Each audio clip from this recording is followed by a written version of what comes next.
Naku, si Vice President Sara Duterte tila mauubusan ng letra ng alphabet at baka umabot pa siya sa Plan Z ay walang magtatagumpay sa kanyang mga plano.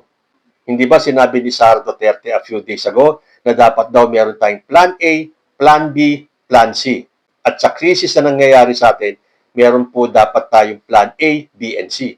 Pero iba po sa kaso ni Sara Duterte. Yan pong kanyang Plan A, B, C para sa kanyang sariling krisis. At ang kanyang krisis ay ang impeachment na paparating. April 14, wala na pong makakahadlang dahil hindi po siya napagbigyan ng TRO ng Supreme Court. Bagkus pinapasagot ng House Committee Justice tungkol doon sa petition ni Sara Duterte. So yung Plan A niya ay may mag-submit ng petition sa Supreme Court para ipatigil yung impeachment.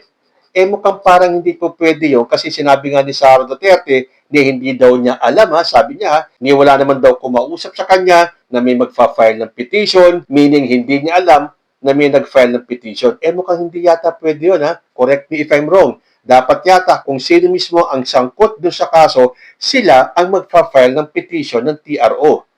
So yung Plan A niya mukhang nabulilyaso kasi ilang araw na wala pang nilalabas na TRO ang Supreme Court. So ang Plan B is siya mismo ang mag-file ng TRO. Dahil inaasahan ni Sara Duterte na pag-file niya ng TRO, mag-grant kagad sa kanya dahil hinahabol niya yung April 14 na date kung saan maglalabasan ng ebidensya ng mga witnesses para malaman ng lahat. Dahil I believe ito po ay live. Matutunghayan at mapapanood po nating lahat. At dyan po natatakot si Sara Duterte. Mas gusto niya nang dumiretso ang kanyang impeachment complaint sa Senado kung saan alam naman po natin na marami po siyang mga Duterte senators doon. At sigurado, para sa akin, iaakit siya ng mga Sara senators. Nabigo siya. Hindi niya po nakuha yung inaasan niyang TRO. So, ibig sabihin, this time, hindi po kinatigan ng Supreme Court si Sara Duterte. So, tuloy po yung April 14 na hearing kung saan lalabas si Ramil Madriaga, yung mga sinagpi ng dokumento galing sa COA, yung SALN, yung dokumento sa SEC, at kung ano-ano pa. So, ang kinatatakot ni Sara Duterte ay doon pa lang sa House ay magkabukingan na, magkalabasan na ng baho. At kapag nalaman ng buong Pilipinas ang mga anomalyang tinatago ni Sara Duterte, goodbye na talaga sa pagka-presidente sa 2028. At yan ang kanyang kinatatakot. So, ano ang Plan C? Ito po. Umuugong na naman ang usapin ng kudita sa Kamara at paraan di umano ito para mailigtas si VP Sara sa impeachment. Ayon sa mapagkakatiwalaang source ng Billionaire News Channel, nabuko ang pag-uusap ni na dating Pangulo at Pampanga 2nd District Representative Gloria Macapagal Arroyo at Vice President Sara Duterte. Ayon sa aming source, itinutulak muli ni Duterte si Arroyo bilang speaker. So, ayon po sa balita, nakipag-usap si Sara Duterte di umano kay former President Gloria Macapagal Arroyo para patalsikin si House Speaker Bogie D. At syempre kapag naiupo ni Sara Duterte si Gloria Macapagal Arroyo as House Speaker, baka nga naman mapigilan nila yung hearing sa April 14. Ang system nito, 160 votes ang kailangan nila. Kalahati ng miyembro ng House para po magpalit ng liderato. Ang balita natin, 30 lang or 30 lang ang nakuha nilang boto. So, bigo yung kudeta sa House.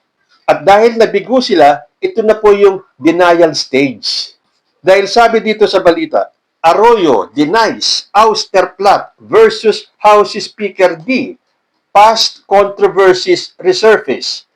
Mariing pinabulaanan ni dating Pangulo at gayoy kongresista na si Gloria Macapagal Arroyo ang mga kumakalat na aligasyon hinggil sa umano'y pagpapatalsik kay House Speaker Bogie D. Sa kanyang pahayag, iginiit ni Arroyo na walang katotohanan ang naturang ulat at muling ipinahayag ang kanyang kumpiyansa sa liderato ni D sa House of Representatives. Anya, nananatiling matibay ang kanilang ugnayan at suporta sa isa't isa. Pero para sa akin, wala po akong tiwala kay Gloria Macapagal Arroyo, lalo na kung babalikan niyo yung mga past issues. Siyempre, porke hindi nagtagumpay yung kanilang kudeta, denial to the max na ang kanilang gagawin. Pero para sa akin, alam nyo kung bakit hindi nagtagumpay yan? Dahil nung malakas pa ang galamay ni GMA noong mga nakaraang panahon, wala pa pong social media. So, kayang-kaya nilang mag-underground nang hindi nalalaman ng taong bayan. Ngayon, with the advent of social media and the internet, bawat galaw ng kahit na sino sa gobyerno, opisyal man o hindi, in real time, nalalaman po ng taong bayan. So this time, yung mga dapat boboto sa kanya para makakuha ng 160 ay nagdalawang isip. Well, para sa akin lang po yun po ang aking assessment. Dahil dininay na nga ni Gloria Macapagal Arroyo to At sinasabi niyang sinusuportahan niya itong si House Speaker Bogie D. So nakontra na yung balitang kudeta, hindi daw totoo ayon kay GMA, pero bakit ang lakas ng bulungan? Sabi ko sa inyo, sa panahon ito, madali pong kumalat ang balita. At sa sitwasyon ni Sara Duterte na siya ay nasa panic mode na, lahat gagawin para wag lang matuloy yung April 14 na hearing. Kung saan matutunghayan natin, malalaman natin lahat ng mga itinatago ni Sara Duterte. Dahil yung araw na yon, ang araw ng pagbubunyag. So, i-acquit man ng Senado si Sara Duterte, hindi na po pag-uusapan yung Congress o ang Senado. Ang pag-uusapan po dito ay ang public trust. At sigurado, tayong mga Pilipino, kapag napatunayan natin na tayo ay niloloko lang, binubudol lang, at inuuto lang, lalo na sa kanilang pagtatakip sa mga ginawa ni Sara Duterte, sigurado yan. Kokonti ang matitirang supporter ni Sara Duterte. Dahil kapag nalaman natin kung ano yung mga lihim na lalabas sa April 14, ay ewan na lang talaga sa mga DDS na to kung ipagpapatuloy pa nila ang suporta nila kay Sara Duterte. Again, opinion ko lang po yun. So, hindi po mapapatunayan na magkakaroon sana ng kudeta sa House. But again, hindi po nawawala ang pagdududa ng taong bayan at marami pa rin ang naniniwala na talagang lumapit si Sara Duterte kay Gloria Macapagal Arroyo dahil alam naman po natin ang history ng dalawang yan. Tingnan ninyo, kapag may affair si Sara Duterte, nandoon si Gloria Macapagal Arroyo. Hindi nga ba nandun din si former President Joseph Estrada sa isang affair ng Office of the Vice President? So, paano tayo magtitiwala dyan? Teka muna, tuloy ko yung balita. Dahil naglabas nga ng statement si Gloria Macapagal Arroyo at ito ang kanyang sinabi. I categorically deny the allegations concerning the supposed ouster of Speaker Bogie D that surfaced yesterday. I reaffirm my confidence in his leadership of the House of Representatives. Our mutual support, which began many years ago with his late father, remains unbroken. Sana nga totoo itong sinasabi ni GMA. Kaya lang, yung mga past records po ni GMA ay talagang pagdududahan natin. Tuloy ko yung balita. Kasabay nito, muling nababanggit sa diskurso ang ilang kontrobersiya noong panahon ng kanyang pagkapangulo mula 2001 hanggang 2010. Kabilang dito ang issue ng Hello Garci scandal noong 2005 kung saan nadawit ang kanyang pangalan sa umano'y dayaan sa halalan. Isang aligasyong kanyang itinanggi, ngunit nagdulot ng malawakang panawagan para sa kanyang pagbibitiw. Kasi nung panahon na yon, akala ni GMA, isang simpleng I am sorry, ay mabubura sa isipan ng tao yung kanyang ginawa. Diyan po nagkakamali si Gloria Macapagal Arroyo dahil hanggang ngayon, nasa utak pa rin po, nakatatak sa isipan ng mga Pilipino, yung nangyaring iskandalo noong 2005. And no amount of I am sorry ang magbubura sa skandalong yon. Tuloy ko, naharap din si Arroyo sa mga kasong legal matapos ang kanyang termino, kabilang ang plunder case kaugnay ng umano'y maling paggamit ng pondo ng Philippine Charity Sweepstakes Office. Siya ay inaresto noong 2012, ngunit kalaunay pinawalang sala ng Korte Suprema noong 2016 dahil sa kakulangan ng ebidensya.